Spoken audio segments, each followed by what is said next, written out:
Saya nak cerita dekat tuan-tuan tentang beberapa senario yang berlaku dekat di kalangan golongan-golongan yang yang memohon murtad ini. Saya bagi beberapa contoh-contoh tuan-tuan. Kalau kita nak lihat sebenarnya di kalangan orang-orang yang murtad ini juga tuan-tuan, ada di kalangan saudara baru yang memeluk agama Islam, di kalangan mu'allaf. Dan ada juga di kalangan mereka yang lahir Islam pun memohon murtad tuan-tuan. Dan ada juga kes silap identiti. Apa dia sebenarnya silap identiti ini? Okey, silap identiti ini tuan-tuan adalah contoh dia begini. Satu orang, dia ni memang Melayu, dia Islam. Dekat Malaysia ni tuan-tuan, kita tahu kalau seseorang itu Melayu, dia dah jadi seolah-olah mesti wajib Islam. Dekat IC dia Melayu, so agama dia Islam. Namun ketika dia kecil, daripada kecil dia telah pun mak bapak dia telah bagi anak ni kepada orang India dekat estate untuk jaga. Sebab ini waktu zaman-zaman dahulu tuan-tuan, ketika zaman Malaysia waktu Jepun datang ke Malaysia dan sebagainya, mereka susah, tak tahu macam mana nak jaga anak dan sebagainya. Mereka telah serahkan anak mereka untuk orang Hindu ini jaga. Tapi anak ini lahir Islam, nama Melayu, berbangsa Melayu. Namun anak ini telah dibesarkan sebagai seorang orang bukan Islam. Dia belajar agama Hindu, duduk dengan masyarakat Hindu, dan dia pun rasa dia ni Hindu tuan-tuan. Dan apabila dia dah besar, dia kenal dengan seorang lelaki Hindu dan dia nak kahwin dengan lelaki Hindu ni. Cuba tuan-tuan bayangkan, macam tadi kita kata, syarat untuk murtad ini pertama sekali orang itu mestilah pernah menjadi seorang Muslim, tunduk patuh dan taat kepada perintah Allah Subhanahu Wa Taala. Namun di dalam senario ini tuan-tuan, silap identiti, dia bangsanya Melayu dan automatik agamanya Islam. Namun daripada dia kecil, umur lebih kurang dalam beberapa bulan, telah diserahkan kepada keluarga Hindu untuk jaga, dan dia telah pun membesar sebagai seorang Hindu. Akhirnya dikenal dengan seorang lelaki Hindu, dia ni perempuan, dan dia nak kahwin dengan lelaki Hindu tersebut. Apabila dia nak kahwin tuan-tuan, maka dia tak boleh kahwin. Dan kemudian dia dicop sebagai seorang murtad. Dan ada juga kes-kes yang mana mereka suka menipu. Sebagai contoh, ada di beberapa negeri apabila ada golongan yang datang memohon di mahkamah untuk murtad dan sebagainya, dan kemudian apabila dibicarakan, mereka ada yang menipu tuan-tuan. Saya bagi beberapa contoh kes yang saya dapat. Orang ini dia sendiri masuk Islam, dan setelah dimasuk Islam disebabkan beberapa faktor dan sebagainya, dia bagi tahu, dia kata dia telah dia telah dijampi oleh rakan dia, telah menyebabkan dia datang dan masuk Islam. Saya tanya dengan dia masuk Islam dekat mana? Dan dia kata dia masuk Islam dekat Jabatan Agama. Dan saya kata, you tak sedar ke? Dia kata dia tak sedar. Dan dia kata dia telah dibomoh. Sebagai contoh, dia telah dibomoh dan menyebabkan dia tak tahu. Dan dia kata dia tak sedar pun ni sebenarnya dia masuk Islam. So saya buat apa? Saya panggil dia, saya suruh dia sign, buat dia punya sign dulu. Dan dia pun sign. Dia bagi dekat saya. Saya panggil dia buat satu surat. Okey, lepas tu saya suruh dia sign. Dia pun sign. Pada sesi seterusnya, apa yang saya buat? Saya panggil dia kembali dan saya dapatkan balik surat pengakuan yang dia masuk Islam itu. Sebab bila ada pengakuan masuk Islam ni tuan-tuan, dia ada sign. Sekarang ni bila ada orang masuk Islam, dia ada sign, orang akan ambil video dan sebagainya. Dan apabila saya dapatkan surat tersebut, saya tengok sign dia dengan sign dekat surat yang dia masuk Islam tu sama tuan-tuan. Mana mungkin satu orang yang kena jampi tiba-tiba boleh buat dia punya sign dalam keadaan dia tak sedar. So saya tidak nafikan ada juga kes-kes yang menipu disebabkan faktor-faktor lain dan sebagainya.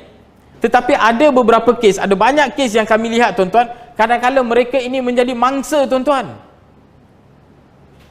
Ada satu lagi kes tuan-tuan, orang ni kena tipu berkali-kali tuan-tuan. Dia kenal dengan seorang wanita, mula-mula nak hidup dengan wanita itu, bapa mertua bakal bapa mertua pula bagi tahu, okey, kalau you nak hidup dengan anak saya, you kena masuk Islam dulu. Dia pun okey, dia pun masuk Islam. Lepas masuk Islam, tuan-tuan, dia bagi tahu, okey, kalau you nak kahwin dengan anak saya, you kena bagi duit hantaran. Dia tanya berapa? 10,000. Dia pun kumpul duit bagi 10,000, tuan-tuan. Pada hari perkahwinan, tuan-tuan, bapa mertua dengan orang yang patut dia kahwin itu lari. Tak jumpa. Apa yang dia nak buat, tuan-tuan? Cari, jumpa dia kata, oh, bagi alasan itu, ini apa semua, tak ada problem dan sebagainya. Okey, dia pun kata nak kahwin balik lagi sekali. Okey, minta lagi sekali duit. Dia pun bagi. Kali kedua pula tak jadi kahwin.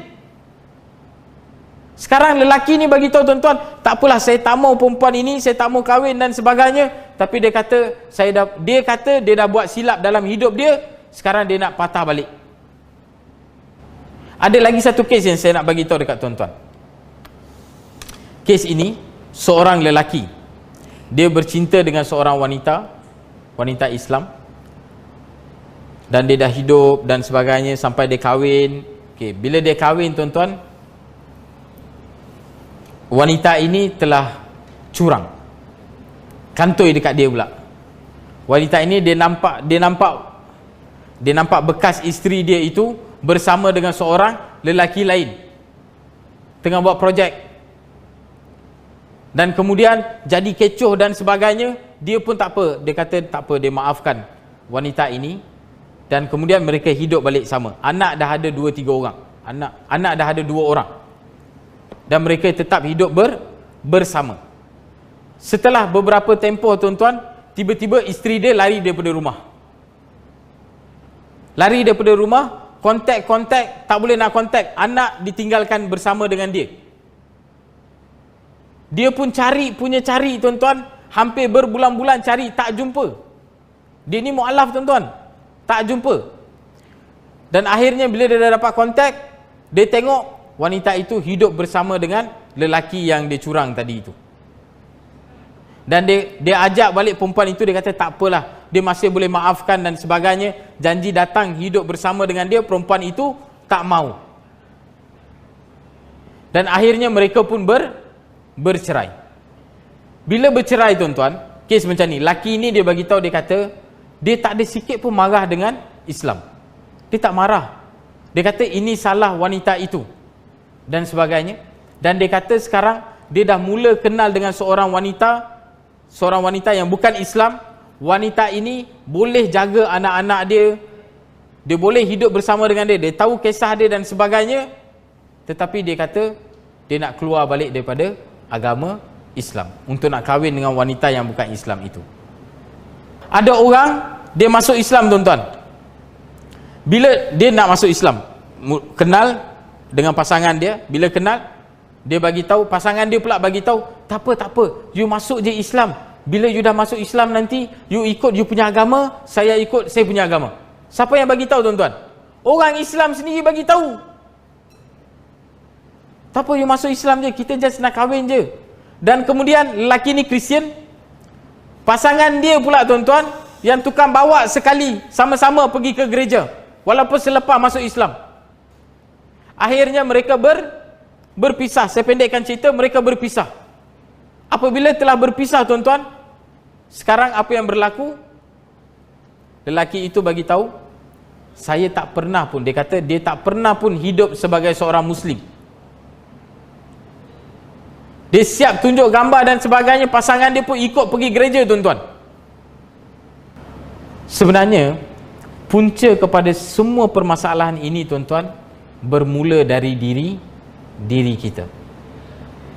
Apabila kehidupan kita itu tidak berlandaskan Quran dan Sunnah, tuan-tuan, maka wujudlah pelbagai masalah, tuan-tuan.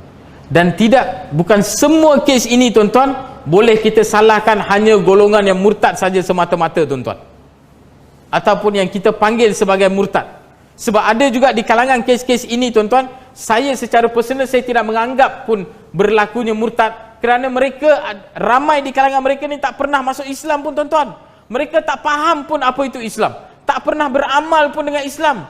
Apabila mereka tak beramal, tak pernah menjadi seorang Muslim, tak faham pun tentang Islam, bagaimana kita nak menghukum mereka dengan hukuman murtad, tuan-tuan? Kita semua perlu memainkan peranan kita bersama.